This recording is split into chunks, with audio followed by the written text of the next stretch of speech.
জয় আই অসম, জয় জুবিন দা। আজি নিজকে অসমবাসী বুলি ক'বলৈ আন দিনতকৈ বহুত বেছি গৰ্ব অনুভৱ কৰিছোঁ।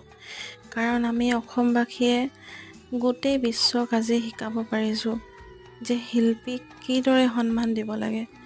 এইটো গোটেই বিশ্বৰ বাবে এটা বহুত ডাঙৰ উদাহৰণ হৈ থাকিব চিৰদিন, আৰু ইতিহাসৰ পৃষ্ঠাত সোণৰ আখৰেৰে লিখা হ'ব।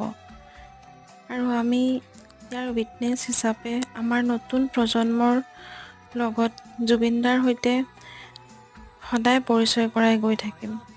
আজি গোটেই অসমবাসীৰ মুখত মায়াবিনী আৰু চকুত পানী।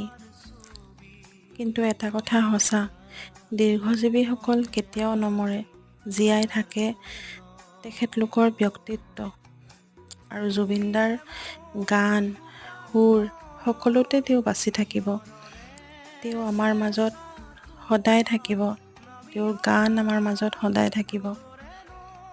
তেওঁ সাধাৰণ মানুহৰ লগত থাকি ভাল পাইছিল, সাধাৰণ মানুহ হৈ পিনি। আমি তেখেতক সদায় বচাই ৰাখিম। ইয়াতে এটা কথা কওঁ, এই ঘটনাখিনি যিখিনি হৈ গ'ল জুবিনদাৰ লগত, যদি ইয়াতে কিবা আছে তেন্তে যেন উচিত তদন্ত হওক, আৰু দোষীয়ে যেন তাৰ পোৱা শাস্তিখিনি যেন পাবলগীয়া শাস্তিখিনি যেন পাওক, সেইটোৱে আমি বিচাৰোঁ।